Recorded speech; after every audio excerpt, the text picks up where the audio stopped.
Good morning everyone, student and teachers. आज का जो लेसन है मेरा नाम कमलेश सिंह। आज कक्षा 5वीं, पाठ मेरा बचपन, 26/9/2020।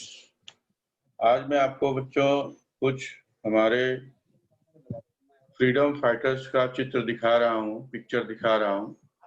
उनके विषय में हम लोग कुछ जानेंगे, क्योंकि असली हीरो हमारे वही हैं। असली हीरो हमारे वही हैं। देखिए, आपके जो स्क्रीन पे आ रहे हैं, श्रीमान बाल गंगाधर तिलक, लोकमान्य बाल गंगाधर तिलक भी इनको बोलते हैं। असली नाम इनका केशव गंगाधर तिलक। स्वराज्य मेरा जन्म सिद्ध अधिकार है, यह इन्होंने पहली बार भारतीय इतिहास में पूर्ण स्वराज की मांग की थी। और जो सार्वजनिक गणेशोत्सव होता है हमारे एरिया में, वो बाल गंगाधर तिलक जी ने ही स्टार्ट किया था। इनका जो जन्म है 23 जुलाई 1856 को हुआ था महाराष्ट्र में, और मृत्यु हुई 1 अगस्त 1920 को। अब आगे चलते हैं, देखिए कौन आता है। ये लाला लाजपत राय, इनको हम लोग बोलते हैं पंजाब केसरी। पंजाब केसरी, ठीक है। ये इनका जन्म पंजाब में हुआ था, लाहौर। अभी इस समय वो लाहौर में पाकिस्तान में है। 28 जनवरी 1865। और आज़ादी की लड़ाई में पहले इन्होंने बहुत भाग लिया था। हाँ, साइमन गो बैक का आप देखे होंगे इतिहास में, आपको भी आएगा। हाँ, वो इन्होंने किया था। उसी समय लाठी चार्ज हुई और इनको लग गया था घाव, और इनकी मृत्यु हुई 17 नवंबर 1928 को, और जन्म हुआ 28 जनवरी 1865। अभी और भी हैं, देखिए, जिन्होंने अपने बलिदान द्वारा हमें स्वतंत्रता प्राप्त कराई। अब ये हमारे देश के पहले प्रधानमंत्री श्री जवाहरलाल नेहरू जी।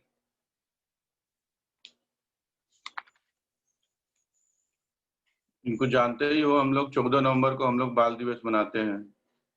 14 नवंबर बाल दिवस हम लोग मनाते हैं हर साल स्कूल में। और हमारे पहले प्रधानमंत्री के विषय में हम लोग बोलते हैं। बहुत बड़े घर के थे पिताजी इनके, उस समय बड़े लॉयर थे। फिर भी संघर्ष के दौरान कई बार ये जेल में गए और अंत में हमें स्वतंत्रता दिलाई। इनका जन्म हुआ था 14 नवंबर 1889, प्रयागराज, यानी पहले का इलाहाबाद। मृत्यु हुई थी 27 मई 1964। 27 मई 1964। याद रखिए इन लोगों को हमेशा। देखिए, हमारे ऑफिस में, जो हमारी ऑफिस है हमारे स्कूल की, वहाँ पे ये जो महानुभाव हैं सबका चित्र दिया है। एक बार नजर डाला करो आप लोग कि भाई क्यों हम अपने ऑफिस में इन लोगों का चित्र दिखाते हैं, लगाते हैं, क्योंकि ये हमारे असली हीरो है। अब देखिए, सरदार वल्लभ भाई पटेल, भारत के पहले गृह मंत्री। इनका जन्म गुजरात में हुआ था। और आज़ादी के बाद जो छोटे छोटे हमारे बहुत सारे रियासतें थी, उनको इन्होंने मिलाया, संपूर्ण भारत का निर्माण किया आज़ादी के बाद। जैसे गोवा हुआ, हैदराबाद हुआ, निजाम, गुजरात में ये निजाम करके कुछ है ऐसा। इनका जन्म 31 अक्टूबर 1875 को। मृत्यु हुआ 15 दिसंबर 1905 मुंबई में हुआ मृत्यु। इनको हम लोग, इनका जो दूसरा नाम है लौह पुरुष, आयरन मैन, जो निर्णय ले लेते थे वो ले लेते थे। इसीलिए इनको हम लोग इतिहासकार हैं, हम बच्चे इन्हें लौह पुरुष के नाम पे जानते हैं, आर्यन मैन के नाम पे जानते हैं। ये हमारे देखिए नेताजी सुभाष चंद्र बोस, पहचान रहे हो सब लोग?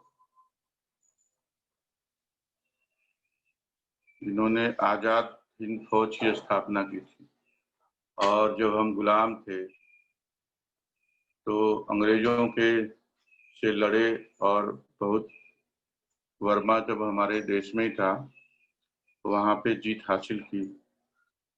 इनका जन्म हुआ था 23 जनवरी 1897 और मृत्यु जो है उस 18 अगस्त 1945। देश के लिए ऐसे वीर जवानों को हम सत सत नमन करते हैं। अभी देखिए चंद्रशेखर आजाद, नाम तो सुना ही होगा, स्टाइल भी देख रहे हो आप लोग। जन्म 1906, 23 जुलाई 1906, मृत्यु 27 फरवरी 1931, मतलब 25 ईयर्स में ही इनका देहांत हो गया था। इन्होंने जब चारों तरफ से घिर गए अंग्रेज सिपाहियों से, तो खुद को अपने सिर में गोली मारे। इन्होंने प्रण किया था, मैं कभी इन लोगों का गुलाम नहीं बनूंगा, इसलिए इनका नाम ही रखा गया आजाद, चंद्रशेखर आजाद। चंद्रशेखर आजाद हमेशा आजाद रहे जीवन पर्यंत। ठीक है। अभी देखो सबसे लाडले हमारे सरदार भगत सिंह, इनका भी जन्म हुआ था पंजाब में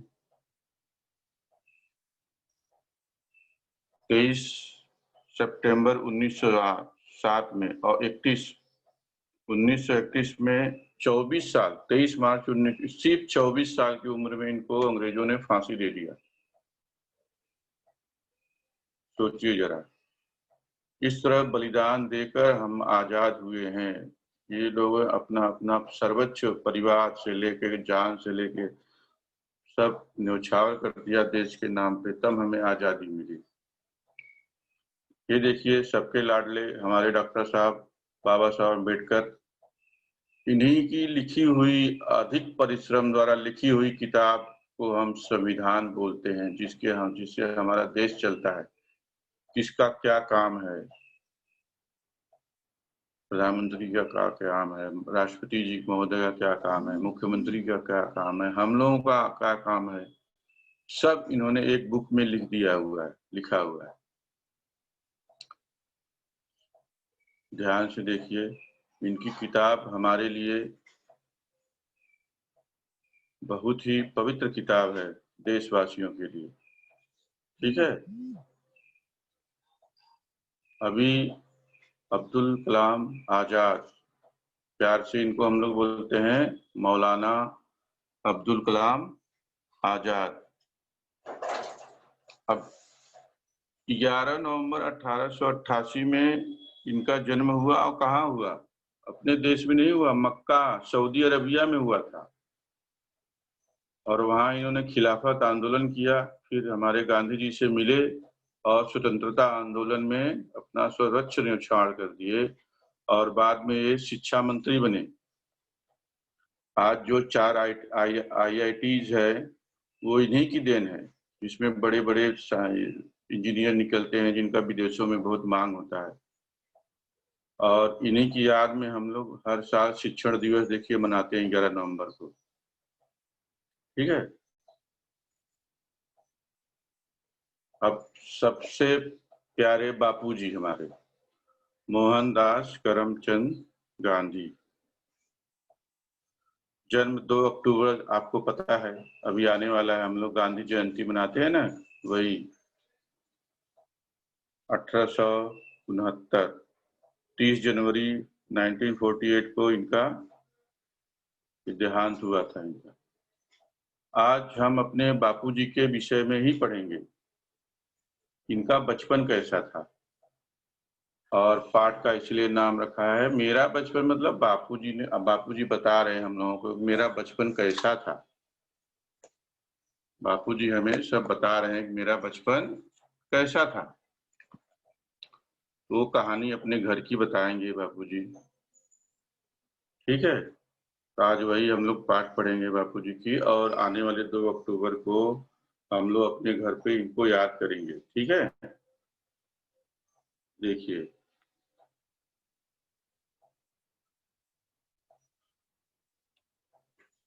सुनो, पढ़ो और लिखो।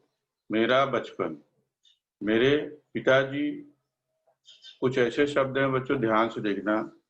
कुटुंब प्रेमी, सत्य प्रिय और बहुत ही उदार थे। वे पोरबंदर के दीवान थे। उनका नाम करमचंद था। मतलब गांधी जी का नाम क्या था? गांधी जी के पिताजी का नाम क्या था? करमचंद। वो कहाँ के दीवान थे? पोरबंदर, गुजरात में है। वे रिश्वत से दूर भागते थे, इसलिए निष्पक्ष न्याय करते थे। वे राज्य के प्रति बड़े वफादार थे। मेरी माँ का नाम पुतली बाई था। गांधी जी की माता जी का नाम था पुतली बाई। मेरे मन में यह छाप है कि माता जी साध्वी स्त्री थी। उनकी मम्मी जो है बहुत साध्वी स्त्री थी, बहुत सीधी सादी थी। बड़ी भावुक, पूजा पाठ करने के बिना कभी भोजन नहीं करती थी। आज भी देखिए हमारे घर में बहुत सारी स्त्रियां ऐसी हैं जो नहा धो के पूजा पाठ करने के बाद ही कुछ खाती हैं, रोज रोज। व्रत उपवास उनके जीवन के अंग बन गए थे। माता जी व्यवहार कुशल थी, मतलब सबसे अच्छे से प्यार से बात करती थी। दरबार की सब बातें जानती थी। मतलब जो उनके पिताजी जहाँ जॉब नौकरी करते थे, वहाँ की सब बातें इनको जो जानती थी। बचपन में माँ मुझे कभी कभी अपने साथ राजमहल ले जाया करती थी। तब राजा हुआ करते थे ना, आजादी के पहले की बात है। तब राजा, गुजरात में राजा हुआ करते थे, तो वहाँ राजमहल भी होता होगा, वहां ले जाया करती थी कभी कभी। ऐसे माता पिता के यहाँ संवत 1925 की भादों बदी द्वादशी के दिन, ये हिंदी महीना है, अर्थात 1869 के अक्टूबर की दूसरी तारीख, मतलब 2 तारीख को, अक्टूबर 2 को पोरबंदर में मेरा जन्म हुआ। अब प्रश्न यहाँ आता है बच्चों, गांधी जी का जन्म कहाँ हुआ? पोरबंदर में। कब हुआ? 2 अक्टूबर, 2 अक्टूबर 1869 को। बचपन वहीं बीता, मतलब गांव में बचपन बीता। सोचिए, मुझे राजकोट की ग्राम पाठशाला में पढ़ने भेजा गया। तब मेरी उम्र 7 बरस की रही होगी। मेरी गिनती 7 बरस। अभी हम लोग कब पढ़ते हैं? 3.5 बरस में ही पढ़ जाते हैं, पढ़ते रहते हैं, है ना? 3 बरस के हुए, चलो। तब गांधी जी कब कब गए थे? 7 बरस की उम्र में पहली बार गए थे स्कूल में। अब मेरी गिनती शायद साधारण श्रेणी के विद्यार्थियों में रही होगी। उस समय गांधी जी ठीक ठाक पढ़ने में थे, बहुत ज्यादा होशियार, ऐसा उन्होंने खुद लिखा है। देखिए, सभी शिक्षकों के नाम धाम मुझे आज भी याद है। मतलब जो पहले प्राइमरी में पढ़ाए थे गांधी जी को, उनका नाम गांधी जी को लास्ट तक याद था। मैं अपने शिक्षकों का बड़ा आदर करता था। जैसे आप लोग हम लोगों की बहुत आदर करते हो, उसी तरह गांधी जी भी अपने शिक्षकों का बड़ा आदर करते थे।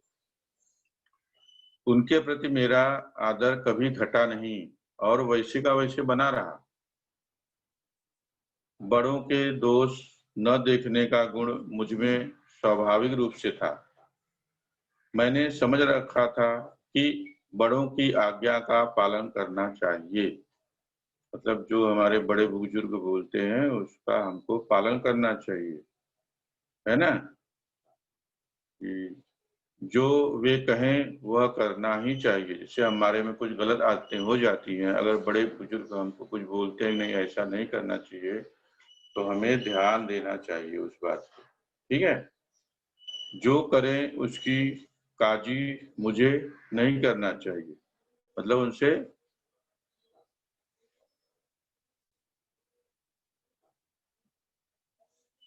ज्यादा बहस नहीं करना चाहिए, ठीक है। इसी समय के दो प्रसंग सदा मुझे याद रहे। उस समय बचपन के दो कहानियां उनको याद हैं जो उनके साथ घटी थी। पिताजी की खरीदी हुई एक किताब पर मेरी नजर पड़ी, जो उनके पिताजी ने खरीदी। वह किताब का नाम था श्रवण पितृभक्ति नामक नाटक था। उसे बड़े चाव से पढ़ लिया। उन दिनों बाइस्कोप दिखाने वाले दरवाजे पर फिरा करते थे। बाइस्कोप पता है? आप लोग नहीं देखे होंगे। बचपन में एक तरह का डब्बा होता था, चित्र में दिया हुआ है, देखो फर्स्ट पेज पे। ये देखो, ये बाइस्कोप है। इसमें अंदर चित्र रहता है और एक आंख बंद करके एक आंख से देखते हैं, अंदर चित्र रहता है और गाना चलते रहता है अंदर। हाँ, उसी चित्र दिखा के, और जो आप कार्टून देखते हो ना, वही सेम है। लेकिन ये धीरे धीरे चलता था, अब कार्टून जोर से चलता है। उसका एक चेंज करने का रूल है, इससे आपको लगता है कि वो चल रहा है। जैसे आप मोगली देखते हो तो मोगली लगता है चल रहा है ना, जबकि ऐसा नहीं, अलग अलग चित्र होता है। उसको एक साथ जो है चलाते हैं तो दिखता है कि वो चल रहा है। इसी पे बना हुआ है। अभी वो कार्टून हो गया। उसमें मैंने श्रवण द्वारा अपने माता पिता को कांवड़ में बिठाकर यात्रा पर ले जाने का चित्र देखा। श्रवण कुमार जो थे, अपने माता पिता को तीर्थ यात्रा पर ले गए थे। सबको मालूम है कहानी। हाँ, श्रवण कुमार। कांवड़ यानी दोनों तरफ पीछे एक बड़ा सा बांबू रहेगा, और दोनों तरफ पीछे टोकरी रहेगी बड़ी सी, उसको कांवड़ बोलते हैं, है ना। और उसी में बिठा के, सोचो उस समय गाड़ी घोड़ा कुछ नहीं था, तो वो गांधी जी ने उसे उस कहानी को देखा। कहाँ पे? बाइस्कोप में।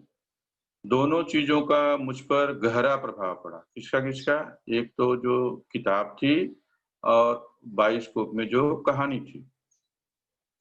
मुझे भी श्रवण के समान होना चाहिए, और सोचने लगे कि अरे, मुझे भी अपने माता पिता की सेवा इस तरह करना चाहिए। यह भाव मन में उठने लगा। इसी बीच कोई नाटक कंपनी आई।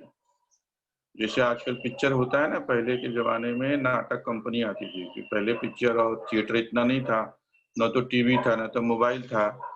तो लोगों का मनोरंजन करने के लिए पहले के जमाने में नाटक मंडली घूम घूम के गांव गांव में नाटक दिखाती थी कहानियों का।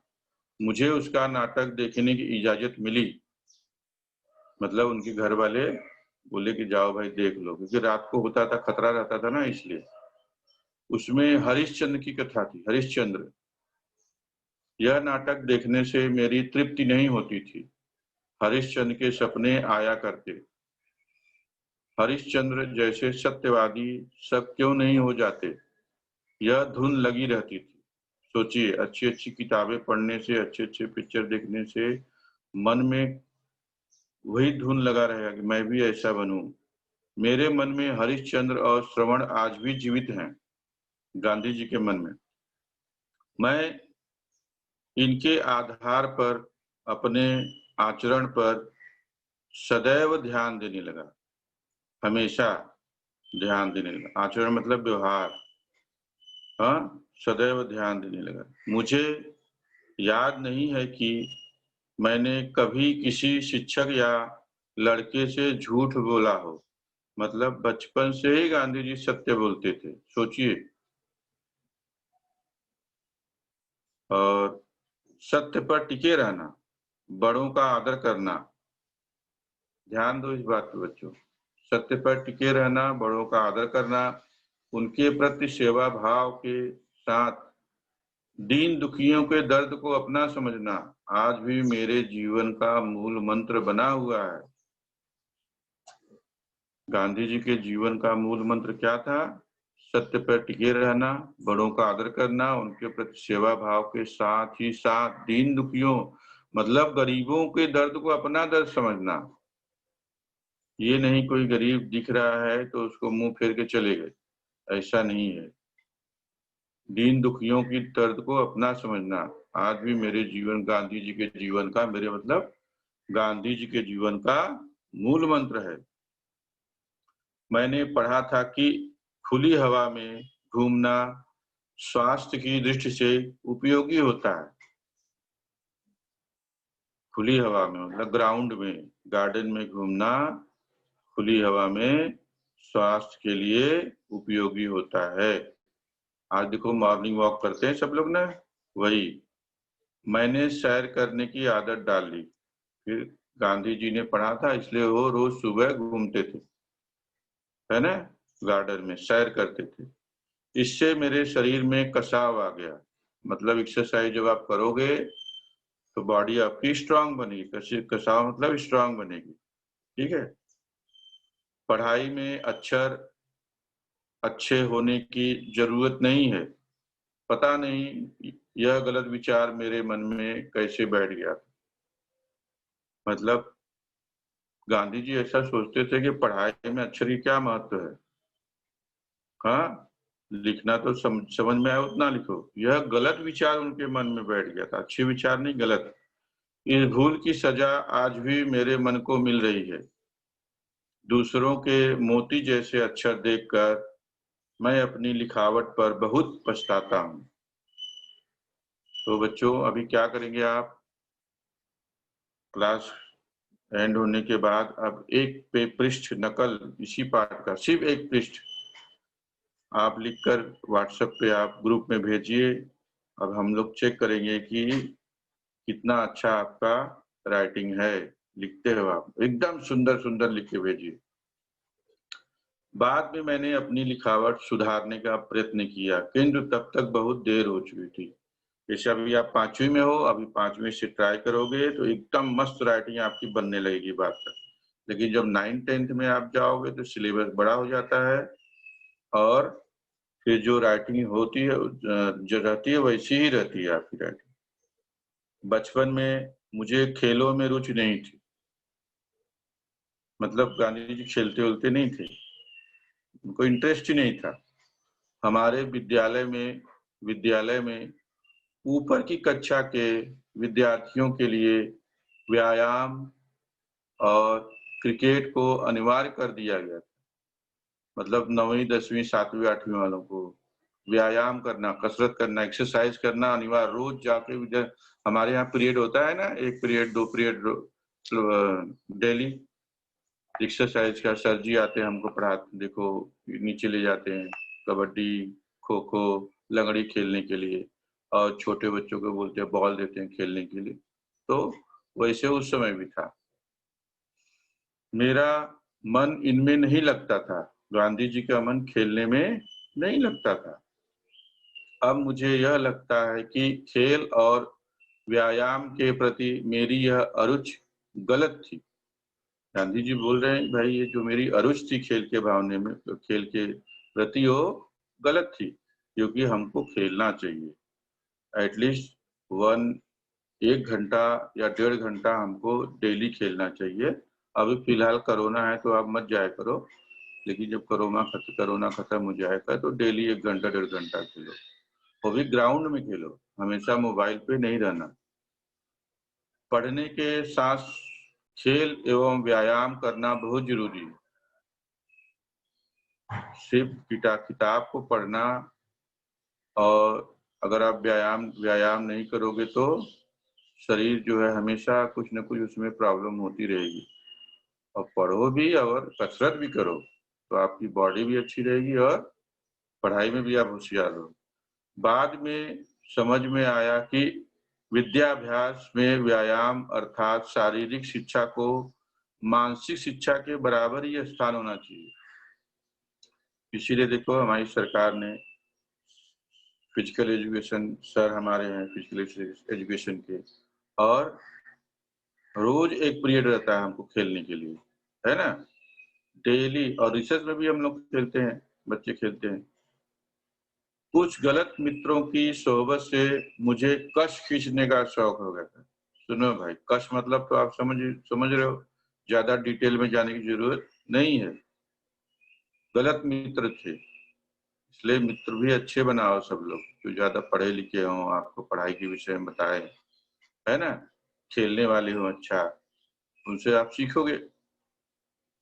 पैसा पास न होने के कारण हमने चाचा के पी कर फेंके गए सिगरेट के टुकड़े चुराना शुरू कर दिए।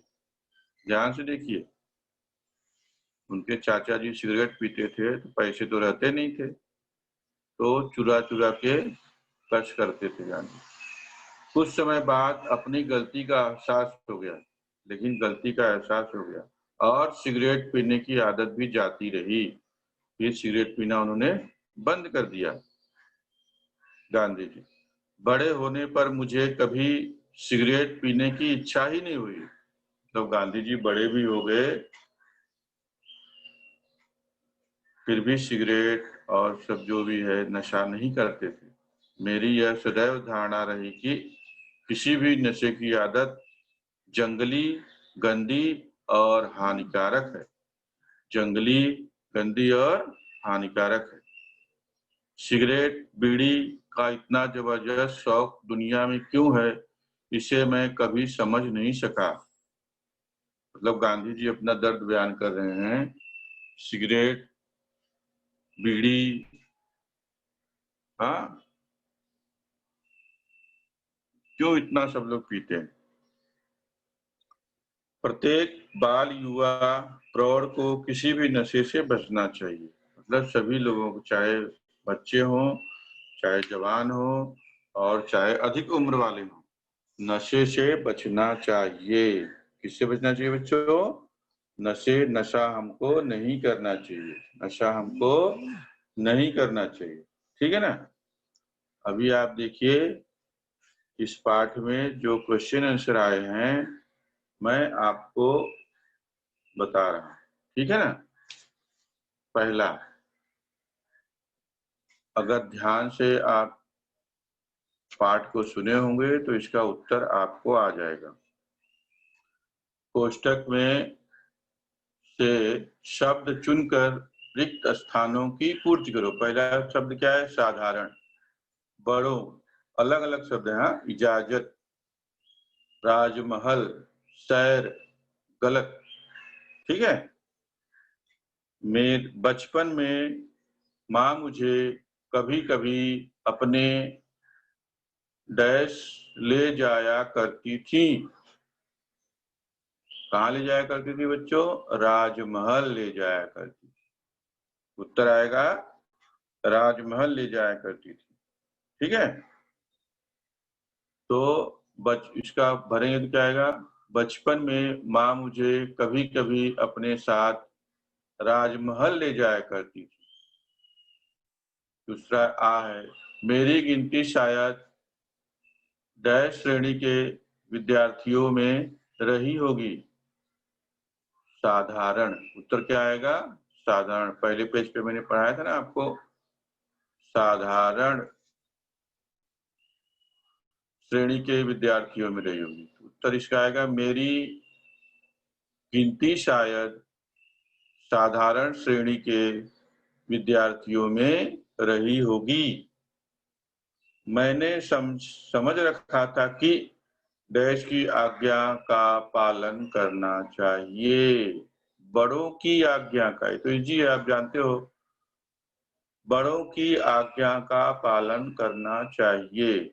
मैंने समझ रखा था कि बड़ों की आज्ञा का पालन करना चाहिए। मुझे नाटक देखने की इजाजत मिली। अभी अभी पढ़ाया आपको, क्या मिली भाई? परमिशन, इजाजत मिली गांधी जी, मुझे नाटक देखने की इजाजत मिली। पता नहीं यह डैश विचार मेरे मन में कैसे बैठ गया। क्या आएगा बच्चों? बचा क्या है? गलत। पता नहीं यह गलत विचार मेरे मन में कैसे बैठ गया। कौन सा विचार था? वो आगे क्वेश्चन आंसर में आएगा। मैंने डैश करने की आदत डाल ली, सैर करने की आदत डाली, घूमने का, मॉर्निंग वॉक करते हैं ना सब लोग, उस तरह से मैंने सैर करने की आदत डाली। ये तो आपका हो गया बच्चों रिक्त स्थान। इसके बाद देखिए आपका आएगा प्रश्न उत्तर, नहीं, दिए गए पर्याय में से उचित शब्द लिखो। मेरे पिताजी रिश्वत से दूर भागते थे, इसलिए पहला है लोग उनसे डरते थे, लोग उनसे जलते थे, वे निष्पक्ष न्याय करते थे। उत्तर क्या आएगा?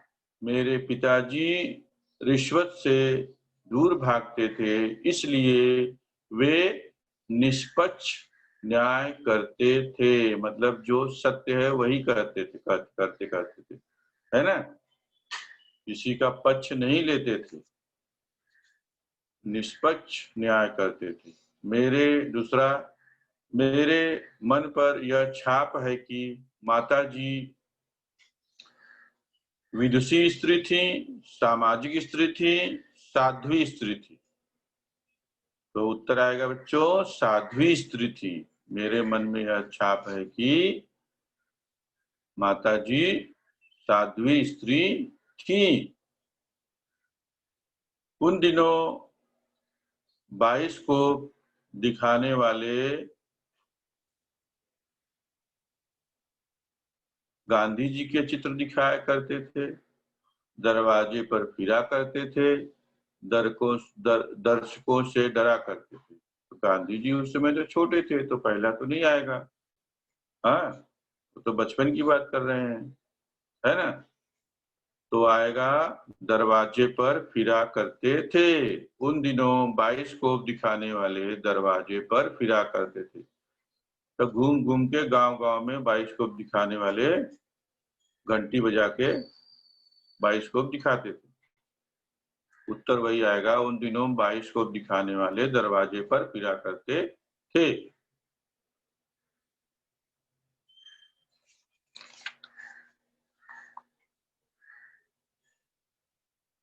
हमने चाचा के पी कर, हाँ सीकर नहीं, थोड़ा प्रिंटिंग मिस्टेक है, पी कर फेंके गए सिगरेट के टुकड़े बहाने शुरू कर दिए, जलाने शुरू कर दिए, अभी चुराना शुरू कर दिया।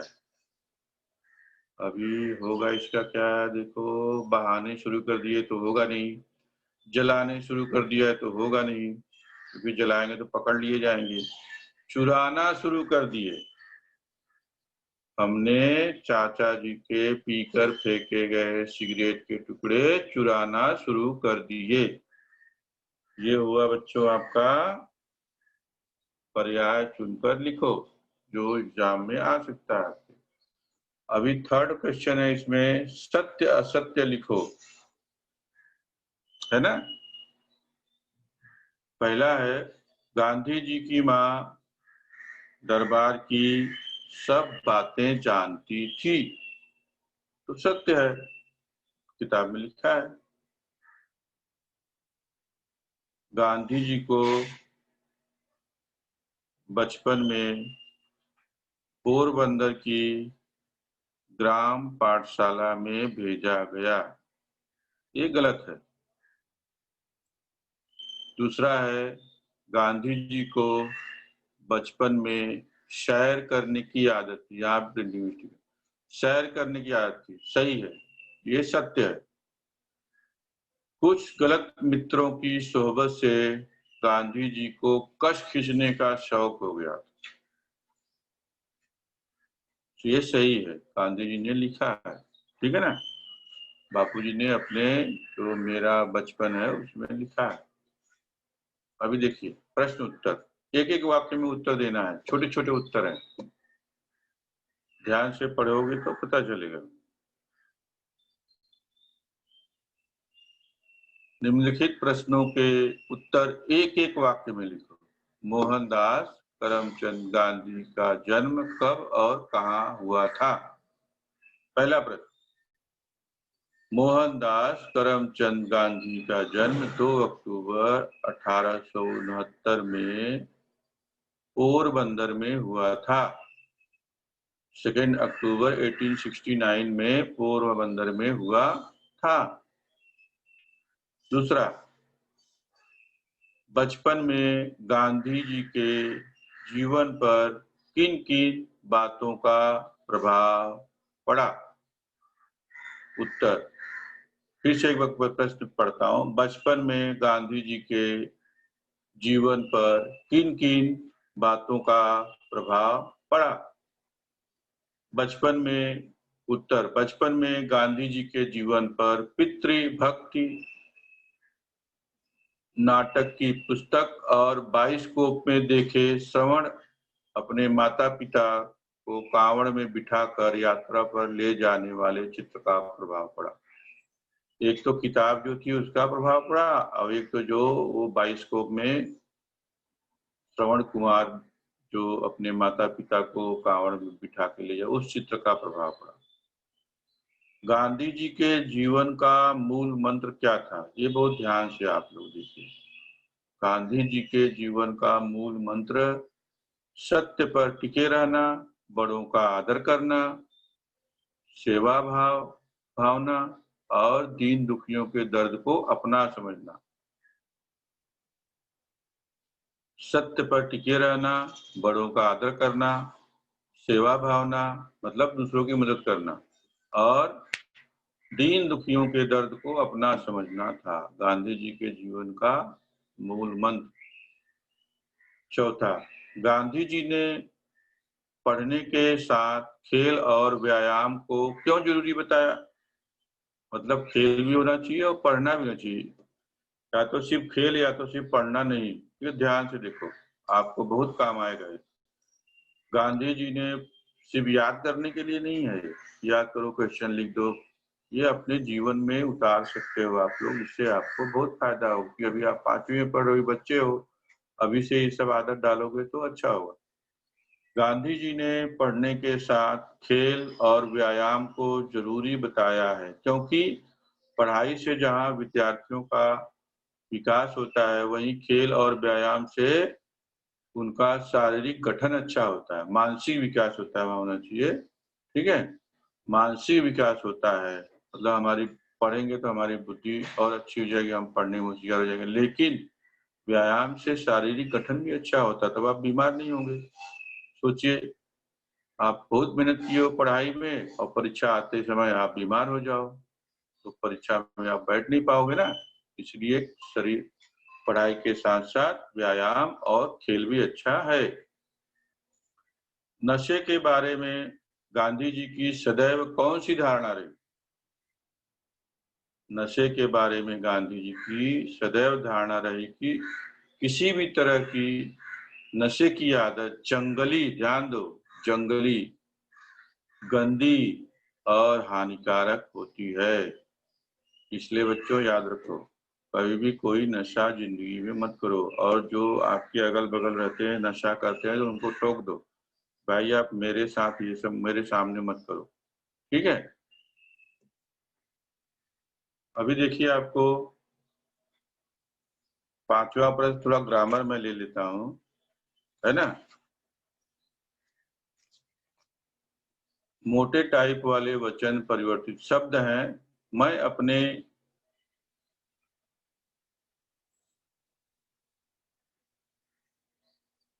वचन दो होते हैं, एक वचन बहुवचन, एक वचन बहुवचन। एक वचन किसको बोलते हैं?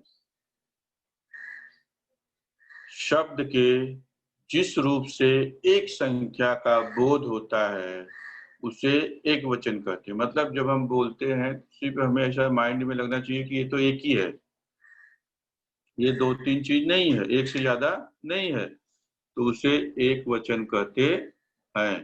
ठीक है, जैसे घंटी, घंटी मतलब एक घंटी, मैं मतलब सिर्फ मैं, वह मतलब सिर्फ वह, दो नहीं है, वह मतलब दो, वही एक ही आदमी।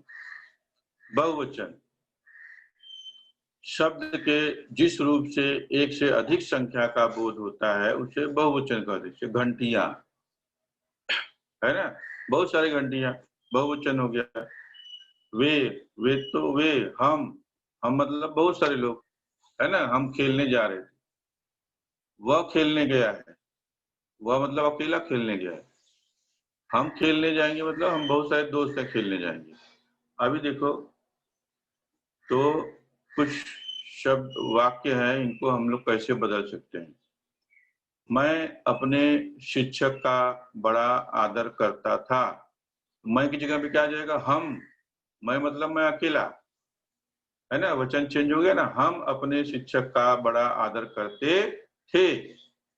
मैं की जगह पे मैं था तो मैं सिर्फ अकेला था। हम हो गए तो हम सब क्लास वाले अपने शिक्षक का बड़ा आदर करते हैं, मतलब उनको बहुत इज्जत देते हैं। पिताजी द्वारा खरीदी हुई किताबों पर मेरी नजर पड़ी। किताबों मतलब बहुत सारी किताबों, बहुत सारी किताबों। पिताजी द्वारा खरीदी हुई किताब पर मेरी नजर पड़ी, है ना। तो किताबों की जगह किताब आ गया। तीसरा है, हरिश्चंद्र के सपने आया करते। सपने मतलब बहुत सारा सपना, है ना। हर इसका एक वचन क्या होगा, ये ऊपर वाला है बहुवचन। अब एक वचन क्या होगा, हरिश्चंद्र का सपना आया करता। हरिश्चंद्र का सपना आया करता। हमारे विद्यालय में ऊपर की कक्षा के विद्यार्थियों के लिए व्यायाम अनिवार्य था। हमारे मतलब बहुत सारे बच्चे, हमारे मतलब बहुत सारे। अब सिर्फ मेरे, हमारे यहाँ क्या होगा, मेरे विद्यालय में, सिर्फ मैं बोल रहा हूँ। मेरे विद्यालय में ऊपर की कक्षा के विद्यार्थियों के लिए व्यायाम अनिवार्य था, मतलब जरूरी था। बचपन में मुझे खेलों में रुचि नहीं थी।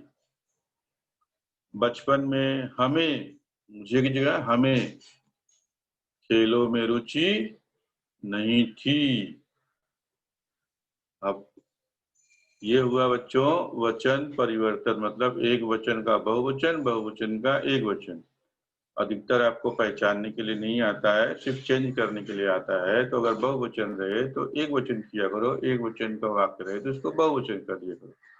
बहुत इजी है, ठीक है। अभी देखो बच्चों, इसमें कुछ कठिन शब्द आए हुए हैं। जैसे जैसे मान लीजिए अभी आप मेरे साथ होते तो क्लास में पढ़ाना होता तो मैं इसको बोलता, आप लोग लिखते, लेकिन अभी ये व्यवस्था नहीं है। तो सिर्फ आप एक बार ध्यान दीजिए। कुटुंब प्रेमी, कुटुंब मतलब परिवार। कुटुंब यानी परिवार, परिवार के प्रेमी। सत्य प्रिय मतलब हमेशा सत्य बोलने वाले, जिसको सत्य पसंद है, सत्य प्रिय। पोरबंदर, पोरबंदर जगह का नाम। निष्पक्ष, रिश्वत, व्यवहार, अर्थात, विद्यार्थियों, है ना। स्वाभाविक, पितृभक्ति, पितृभक्ति। बाइस्कोप, बाइस्कोप अभी आपको बताया क्या होता है। हाँ, अभी नहीं है बाइस्कोप, अभी तो टीवी है, मोबाइल, ये मोबाइल समझ लो बाइस्कोप हो गया। श्रवण, श्रवण कुमार, जानते हो, ये किताब मिलेगी कभी, या नेट पे जाके श्रवण कुमार लिख के उनकी कहानी हिंदी में आएगी तो जब पढ़ो जरा। हरिश्चंद्र, इनकी भी कहानी है, राजा हरिश्चंद्र की, वो भी आप नेट पे सर्च करके पढ़ सकते हो। ये इतने हमारे पाठ में जो है वो कठिन शब्द आए हुए। पहला है कुटुंब प्रेमी, सत्य प्रिय, पोरबंदर, निष्पक्ष, निष्पक्ष, रिश्वत, व्यवहार, अर्थात, विद्यार्थियों, स्वाभाविक, पितृभक्ति, बाइस्कोप, श्रवण, हरिश्चंद्र। ठीक है। अभी देखो शब्दार्थ, इस पाठ में कुछ शब्दार्थ हैं, शब्द के अर्थ हैं। सत्य प्रिय का अर्थ क्या है भाई, सच्चाई पसंद, दीवान, दीवान का मतलब राजा का मंत्री। अभी इसको क्या बोलते हैं मंत्री को? मिनिस्टर, है ना। हमारी शिक्षा मंत्री ना वर्षाताई गायकवाड़, वैसे मिनिस्टर। दीवान यानी पहले मिनिस्टर नहीं होते थे, दीवान होते थे। वफादार, स्वामी भक्त, स्वामी भक्त। काजी, निर्णय करने वाला। जज, जज बोलते हैं ना, पहले काजी हुआ करते थे, जज निर्णय करने वाला। प्रसंग, घटना, कोई घटना घटित होगी बचपन में, वही घटना प्रसंग। पितृभक्ति, पिता के प्रति आदर करना। मातृभक्ति, पितृभक्ति, दो होता है। माता के प्रति आदर करना मतलब हम सब अपनी मम्मी का आदर करते हैं, हम सब अपने पिताजी का आदर करते हैं, है कि नहीं। पितृभक्ति बोलते हैं, और मम्मी के आदर करने को मातृभक्ति बोलते हैं। तो मातृभक्ति तो हम लोग सभी करते हैं, है ना। चाव, चाह। सत्यवादी, सच बोलने वाला। सत्यवादी मतलब सच बोलने वाला। आचरण, व्यवहार। आचरण यानी व्यवहार, किसी के प्रति आपका व्यवहार कैसा, अच्छा है, बुरा है, ठीक ठाक है, बोलते हैं ना। और ये उनका व्यवहार बराबर नहीं है भाई, मतलब उनका आचरण बराबर नहीं है। आचरणीय व्यवहार। मूल मंत्र, मूल तत्व। कसाव, दृढ़ता, स्ट्रांग। जब कसरत करोगे आप दृढ़ बन जाओगे, कसाव आएगा बॉडी, मतलब स्ट्रांग बनोगे, है ना। अनिवार्य, जरूरी। अनिवार्य यानी जरूरी। सोहबत, संगत। सोहबत यानी संगत। एहसास, चेतना या ज्ञान। जो कोई टच करते हैं किसी चीज को तो हमको मालूम पड़ता है कोई टच कर रहा है, वही ज्ञान हुआ या चेतना हुआ। चलो बच्चों, आज धन्यवाद। आपका आज का क्लास यहाँ समाप्त होता है। अच्छा लगे तो मेरे YouTube पे जाके आप इसको सब्सक्राइब करिएगा। धन्यवाद। आज की क्लास यहाँ समाप्त होती है।